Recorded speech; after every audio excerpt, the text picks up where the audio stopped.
And I'm joined by the one and only Mr. Phil X. Very pleased to have you on the show, Phil, man. How you keeping? So happy to be here, man. I'm keeping well, very well. Glad to hear it, dude. Obviously, recently you and I just launched your brand new album, Pal Writing the Kiss Up. What an album title, man. I love it, man. It really made me smile when I read the title of the album. Thanks, man. And it's I think I feel like that's what we do with our music. Especially on stage, we have this delivery that kind of, like a punch in the face. well, the album kicks off with a massive punch, man. I mean, Don't Wake Up Dead. What a tune. Thanks, man. Thank you so much. You I know, knew, that was one of those songs where we were in the studio. It was me and Dan on bass, Daniel Spree, and we had Ray Luzier on that track, but we were cutting it together at Studio 606 here in California. And as soon as we did the one take, I was like, man, this is gonna open the record. hell of Just an the energy was so palpable, you know? Yeah, man. I mean, like you say, that I mean, the level for me, energy wise, of any album has always been the drums. You know, that's your foundation. That's what Yeah. the songs are building off. When you were doing it, did you already have in your mind that you were going to have so many drummers on this album? Was that something you wanted to do, or was it just the way it felt? It goes back to the beginning and when we started the drills and we had our first drummer was Jeremy Spencer, and he moved on to go to back at his metal vibe, and he started Five Finger Death Punch. And then after that it was like we had a different drummer every week, because if you're in LA and you have a great drummer, he plays in 10 bands easy. And I'd be like, hey man, we're playing the Whiskey on Friday. Sorry man, I already got a gig. Hey man, can you play on Friday, the Whiskey on Friday? Oh dude, I'm on tour. It was, everybody's busy, right? So, and then it just started to develop into this thing. And then when we got to recording, I got a friend of mine from Canada who is also an amazing and busy drummer, Randy Cook. I was like, hey, I want to record this record in June. And he's like, oh man, I'm on tour until September. Oh, And man. then at the same time, I was in the studio recording on somebody else's project with Josh Freeze, and I was telling him about my little frustrated thing here, and he said, I'll play on a couple of songs. And then that led to, oh, maybe I could get different drummers on a few songs, so we'll have a few drummers on it, like the last couple of records. Little did I know it would turn into a different drummer on every song. And we couldn't get Josh and our schedule together. Oh, right. So he's not on the record. That's But good. it was his idea that triggered the process. That's cool. I mean, did from a sort of production mixing point kind of view, did that make it a complete nightmare in terms Yeah, of different drummers? it really did. I mean, I remember mixing and sending, and we had two songs that were mixed by Chris Lord Alge, and then we were mixing the rest, and then I sent it to the mastering guy, and he's like, this doesn't sound like the same record," and I'm like, "I know, dude. I thought the obvious common denominator of my voice and my guitar playing and Dan's bass, Yeah. I thought that would hold it together, and it didn't. In that case, in that situation, obviously. But so I kept tweaking, and then I'd send it to him, and he goes, "Hey, you're getting closer, but the drums could still sound a little more cohesive." And then I would work on that because I wanted it to be a different vibe and a different feel to suit each drummer's personality. Yeah. And I even use different guitar sounds per each song, but my playing stays. It's always Phil X. So I thought, okay, well, at least that. And I really sang my ass off on this record too. I was just, testing myself and bringing forward different sounds that I hadn't used on records before, and a higher range in some of the songs. So it was kind of like that. So yeah, but at the end of the day, we settled on what we had, and I was really happy with the outcome. I'm pretty happy with how it came out. Yeah. Yeah, man. I mean, talk about that higher register there. I mean, I thought that on You Sunk My Battleship that you do with Brian Tischer, that's to me that had kind of vibes of about, like Sabbath, Bloody Sabbath kind of era kind of thing. That was really Yeah, yeah. when I heard those sort of that just sounded. I mean, it sounds fucking killer. It's probably one of my favorites on the album. Oh, cool, man. Thank you. Really, Yeah, sort of pushing out that. definitely one of my favorites too. And Brian Tishy was on that, and he knocked it out of the park. Yeah, man. Like, it was really an exciting time to be like And I think at the time Daniel hadn't played with Brian yet. Oh, okay. So it was the first time that he played with them, and I knew the song, and I sent it to Brian, and we got into the studio, and Dan's like, man, he plays drums like you would play drums if you played drums. And I go, I know, right? Because we grew up on the same stuff, man. Zeppelin and Van Halen. Bah, I love that you talk, know? man. The only way two musicians can talk to each other. I Yeah, love exactly. So it. yeah, it was an amazing conversation for sure. Absolutely, man. Obviously, your career, you work with like loads of different people. You've done loads of session work before. You there's alongside Felix and the Drills. Obviously, Jeremy, that we mentioned before, was also in Felix and the Drills before. Yeah, When you got to people like Tommy Lee and those of you already had a relationship, because obviously, I mean, you played on one of my favorite albums of all time, man, Methods of Mayhem. I absolutely love that record. It's a yeah, that's killer. it's a killer record. But how was it like switching it up and saying to Tommy, I'd like you to play on mine? Well, you know what? That was the best part. You know, it's kind of like when you're that kind of playing on all of his solo records Mm. and being in the studio with him, and I'm playing guitar and he's drumming, and I'm like, wow, man, he's way more of a drummer than you would expect because, it's pretty, you know, Mm. Motley Crue isn't elaborate when it comes to drums. No, no, I don't it's think. solid, Yeah, so when we were jamming this stuff on his stuff, I was like, oh man, I gotta get this on a record, and I want it to be like this. And but that Tommy's a great example because I mean, asking him to play my record is like, hey man, what do you want for lunch? It's like You it's know, because we're bros, right? mm. So, and we did it at his studio to make it painless. He's moved since, but we had a studio in Calabasas, so we did it there. Um, and then, but it's funny. I sent him in my head. If I'm gonna pitch a song to Tommy Lee, I gotta make sure he's all over it, right?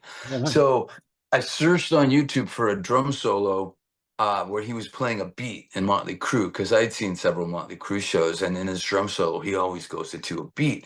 So, and that was the beat that I wrote "Fake the Day Away" to, and then I just gave him a guitar and a vocal, and then I sent it to him, and he sent something right back, and it was he sampled it, put a put a loop on it and slowed it down like 10 beats per minute. He goes, I love it, but this is the tempo.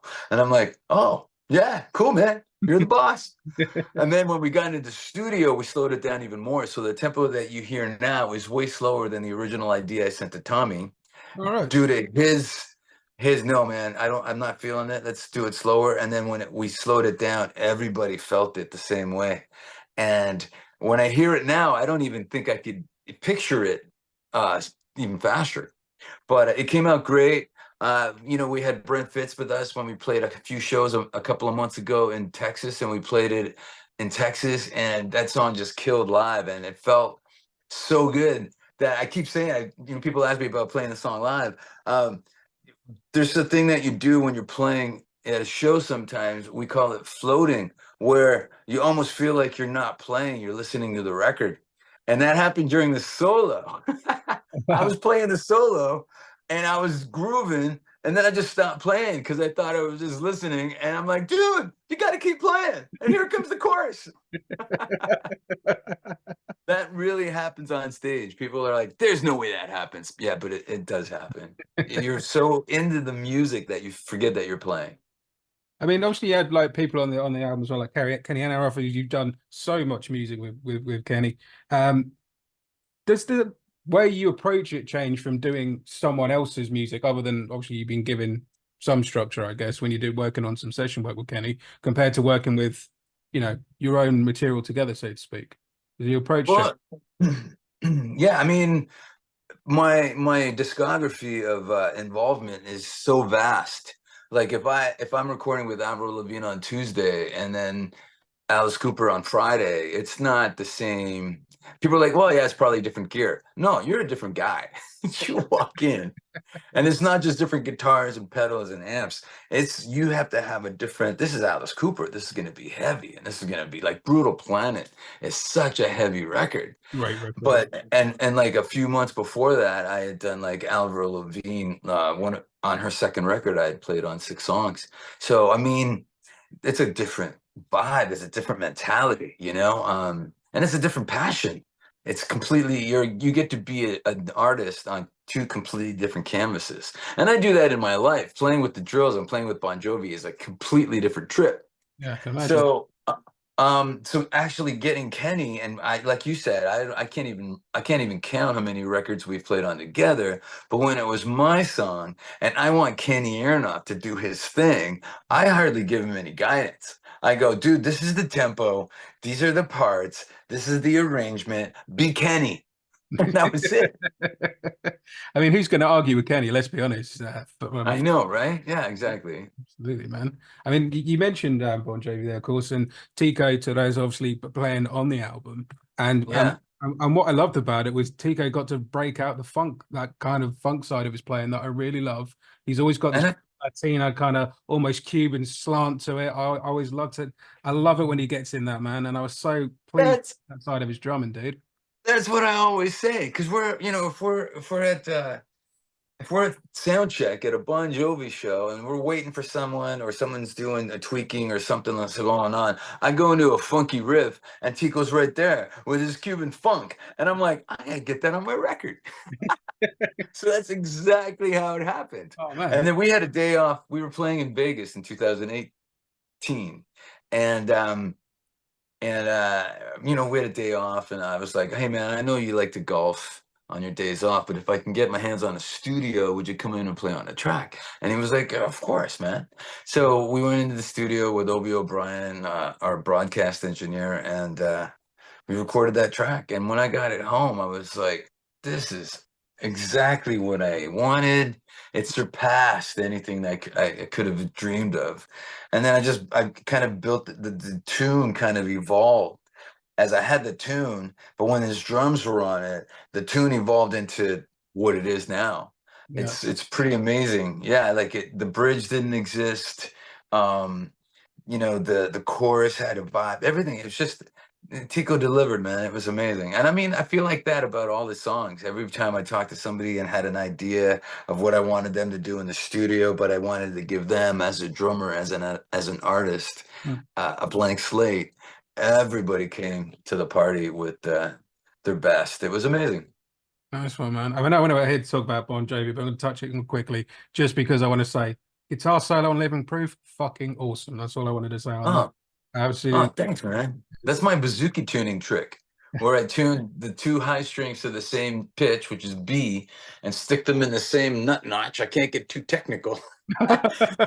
But you get the strings rubbing against each other, so when it's open, you have this almost like a satari thing. But because each string is a different gauge, when you do vibrato, everything shakes a little different. So, and that's when people are like, "Is that a pedal or two guitars or what the hell's going on?" And that's what it was. It was one guitar doing the bazooka tuning thing, and that was the last thing that we recorded on the record at the studio. John was like, "Okay, that's it. I don't want to record one more note. That's the last thing that we're recording on this record. I love the bazooki thing. It's so unique. And Phil X, let's go. Done." Nice. So that was a really exciting day. Oh, nice one, man. I didn't realize that was like like the last thing that you recorded. So that's cool. Get that in the bag. Yeah, That's it's a nice lot one. of fun. Yeah, I bet, bud. I bet. With the show, I mean, are there any plans to come to the UK for live shows? I'd love to hear this album live, man. I mean, it'd be amazing. It's kind of like every time that we've tried to do anything in the UK in the last couple of years, it's been kind of complicated. I can imagine. The difficult task is expenses, and you get over there, and there's been like a surge of you know the economy going up, and us, wow, after flights and this and that and what, oh, we have to take a ferry to Ireland. It's like when you put all that together, the van with the trailer, the van with the accommodating room in the back for the gear Yeah. is more expensive. Fuel is more expensive. This is more expensive. Everything's like, and then if it was just me and I was like 23 again, I would come home with $25.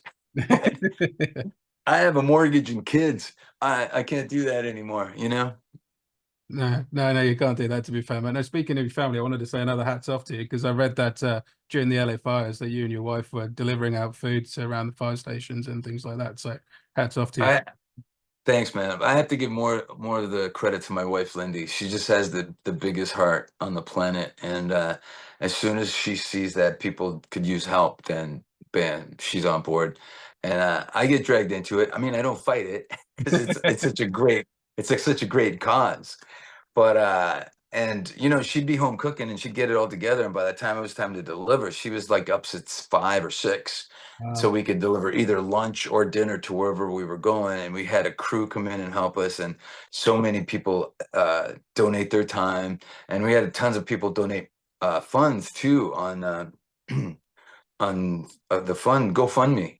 So it was, but all every penny went to the food and whatever else we needed. We needed some gear to get it there hot. It was really exciting, and that was me. You know, I would be one of the people delivering, and I would take the far drives.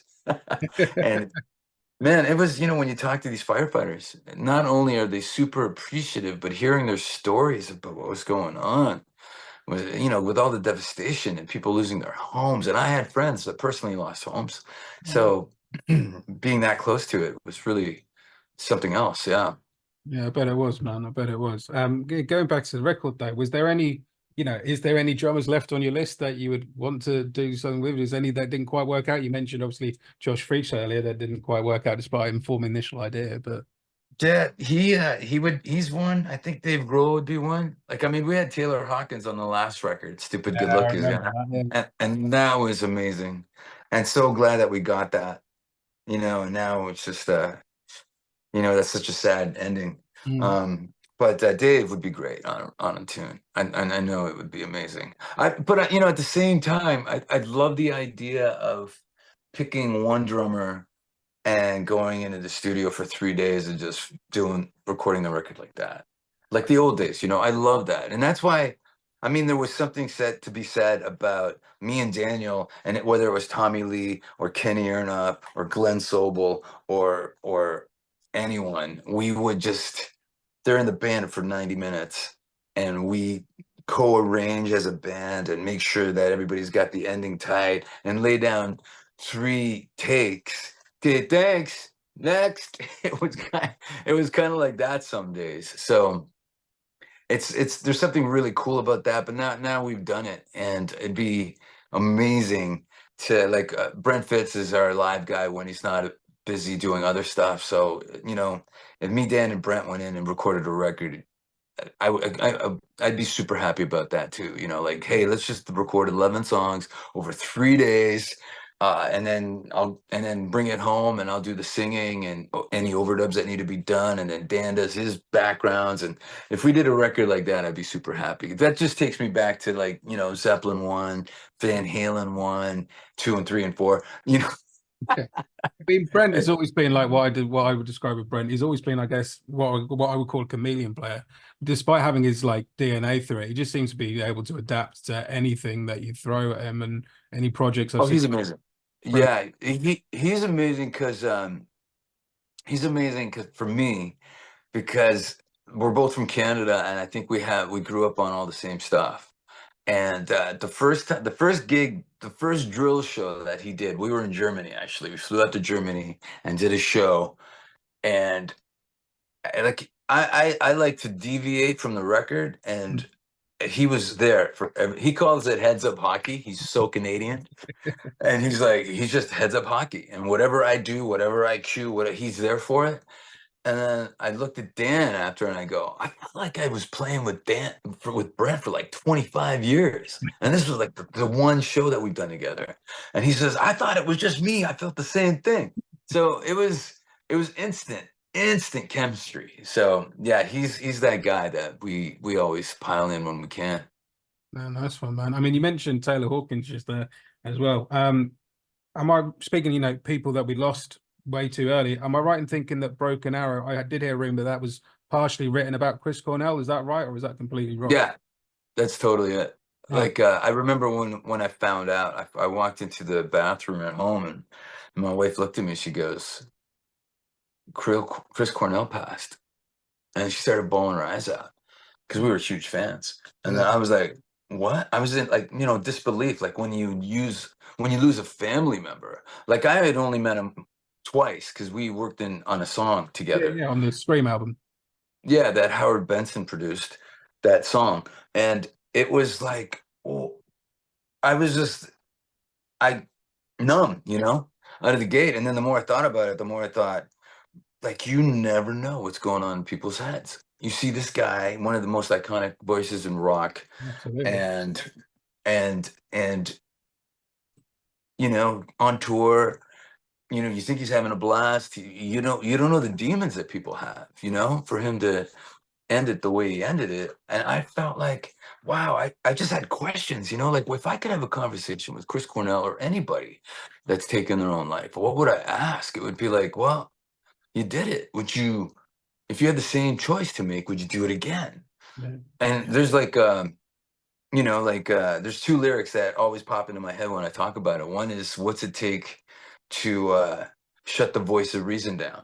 Yeah, I Because like that. obviously the voice of reason would be, don't do it. We can fix this. We can come back, And then the other one is, how's the view? Like, did it make sense Yeah. at the after that decision? So uh yeah, that was a tough one for me, but I really wanted to say something. And the it's such a reach Mm. for Phil X and the Drills. Like I would have never written a song like that years ago, because it was usually about funny breakups and I wish my beer was as cold as your heart, and you're not happy till I'm not happy. How do you turn the page to Broken Arrow? Oh man, hold on a second. Let me get you back. That's Yeah, there we go. So, it's yeah, it was time for the Drills to reach a new depth.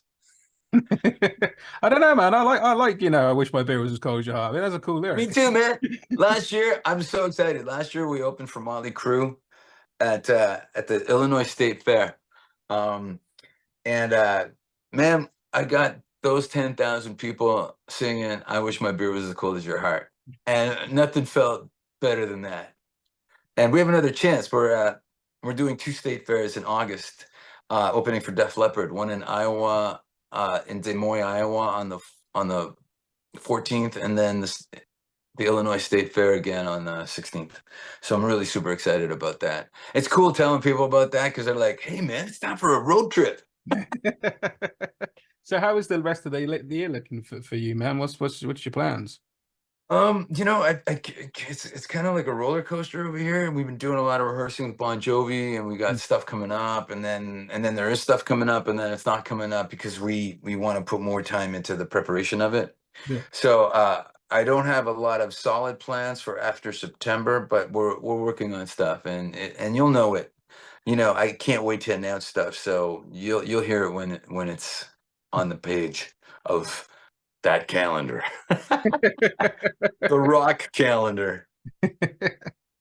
How was it? One thing I'll let you go in a second, buddy. But one man I'm a huge fan of, and I know you've done some shows with him, Mr. Sammy Hagar. How was that, man? Because you've, worked with some Yeah. dudes. But Sammy, I mean, I don't know how Sammy still sings the way he does, man. I mean, I don't know it either, man. amazing, I amazing. saw the Best of All Worlds tour at the Forum in LA.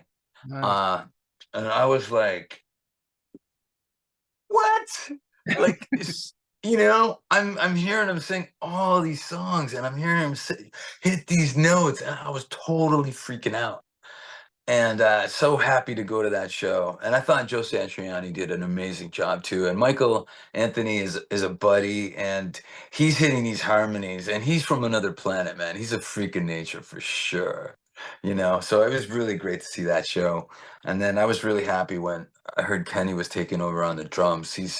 I think he fits that whole vibe. And so playing with Sammy, we got to hang out, we got to talk, we got to share some tequila, obviously. Well, when the man's And making his own tequila, why would you not share it? I know, but when you're on stage, you never know what's going to happen. And we're doing rock and roll as an as an encore at a birthday party in San Francisco, and he goes, "Hey, you want to take a verse?" And I'm like, "Sure." So I take the verse, and he was like, "Woo!" And then after he comes up to me, he goes, "I didn't know you're gonna sing. I didn't know you could sing like that. You got to come to the next Sammy Hagar birthday party at Cabo Wabo." And I'm like, "I'm down." And Absolutely. then the other cool thing was right after that, I flew to a Bon Jovi rehearsal, and actually, let me go back. Before that, I talked to Sammy, and I'm like, "Hey, man, I don't know if you pimp other friends' music and stuff like that. I know you pimp your music and stuff, but if I'd love to hear the song, and if you like it, if you could do like a little video about it, that would be great." And he goes, "Well, Phil, my Instagram is really I'm really selective and it's very personal and close to me. But I'll do if I dig the tune, I'll do a video for you on Facebook." And I'm like, "Great, man, whatever it is, go, just do it."